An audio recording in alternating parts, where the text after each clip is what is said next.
നമസ്കാരം, സ്വാഗതം.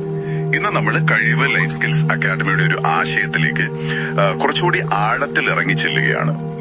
അവരുടെ ആ യോഗ ജീവിതത്തിന്റെ എ മുതൽ ഇസഡ് വരെ എന്നൊരു ഫ്രെയിംവർക്ക് ഉണ്ടല്ലോ, അതിലെ ഡി എന്ന അക്ഷരം, അത് ഡിസിപ്ലിൻ, അതായത് അച്ചടക്കത്തെ കുറിച്ചാണ്. അപ്പോ എന്താണ് ഈ അച്ചടക്കം? എന്തുകൊണ്ടാണ് കഴിവ് അക്കാദമി ഇതിന് ഇത്ര പ്രാധാന്യം കൊടുക്കുന്നത്?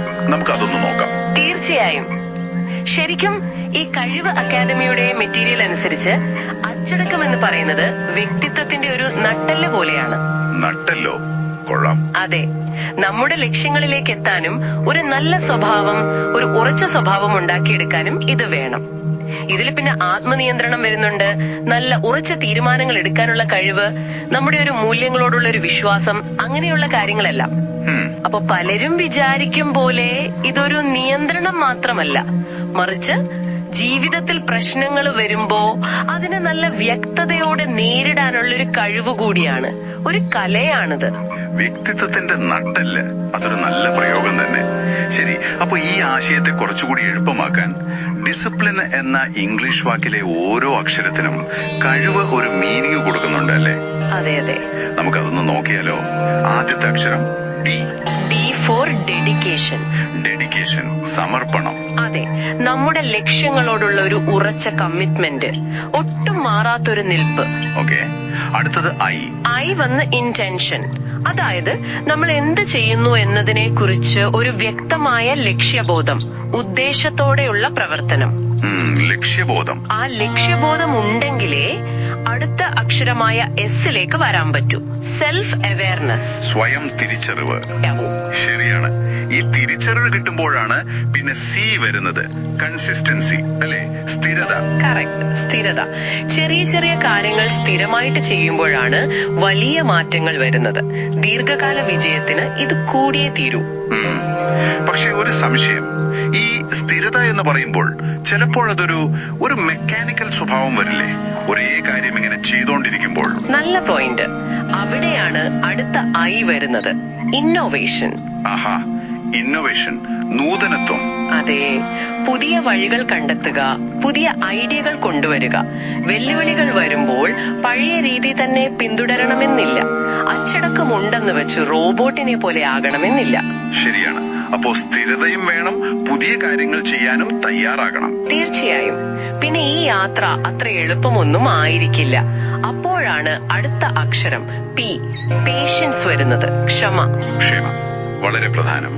ലക്ഷ്യത്തിലെത്താൻ സമയമെടുക്കും, ഇടയ്ക്ക് തടസ്സങ്ങൾ വരും. അപ്പോഴൊന്ന് നിർത്തി പോകാതെ ക്ഷമയോടെ മുന്നോട്ട് പോകണം. ഓക്കെ, അപ്പോ ക്ഷമയോടെ മുന്നോട്ട് പോകുമ്പോൾ നമ്മൾ പുതിയ കാര്യങ്ങൾ പഠിക്കുകയും ചെയ്യുമല്ലോ. അതാണോ എൽ? അതെ, എൽ ഫോർ ലേണിംഗ്. നിരന്തരമായ പഠനം, സ്വയം വളരാനുള്ള ശ്രമം.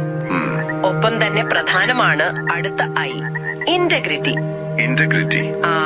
നമ്മുടെ മൂല്യങ്ങൾ, നമ്മൾ വിശ്വസിക്കുന്ന കാര്യങ്ങൾക്കനുസരിച്ച് ജീവിക്കുക, വാക്കും പ്രവൃത്തിയും ഒന്നായിരിക്കുക, ആ ഒരു സത്യസന്ധത. മനസ്സിലായി. അപ്പോ dedication, intention, self awareness, consistency, innovation, patience, learning, integrity. ഇത്രയുമായി. ഇനി രണ്ടെണ്ണം കൂടിയുണ്ട്, എന്നും ഇയും. അതെ, എൻ വരുന്നത് നർച്ചർ, പരിപാലനം. പരിപാലനമോ? ആരെ? നമ്മളെ തന്നെ.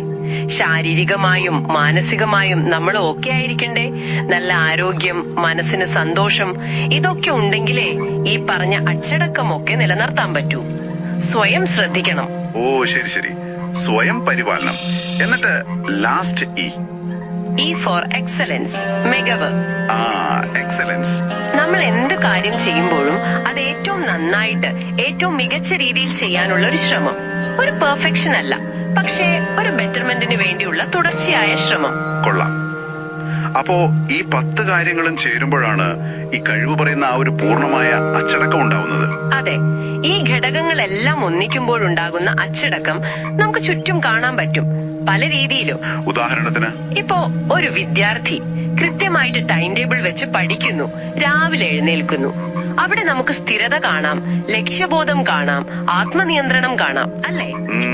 ശരിയാണ്. അതുപോലെ ജോലിക്ക് കൃത്യസമയത്ത് പോകുന്ന ഒരാൾ, ഡെഡ് ലൈൻ അനുസരിച്ച് കാര്യങ്ങൾ തീർക്കുന്ന ഒരാൾ, അവിടെ ഒരു പ്രതിബദ്ധതയുണ്ട്, ഡെഡിക്കേഷൻ. അതെ. പിന്നെ ആരോഗ്യത്തിന്റെ കാര്യം നോക്കൂ. എന്നും വ്യായാമം ചെയ്യുന്ന ആൾ, ഭക്ഷണത്തിൽ ശ്രദ്ധിക്കുന്ന ആൾ, അവിടെ നേർച്ചർ, കൺസിസ്റ്റൻസി, പേഷ്യൻസ് ഒക്കെ വരുന്നുണ്ട്. സാമ്പത്തിക കാര്യങ്ങളിലും ഇത് ബാധകമാണല്ലോ.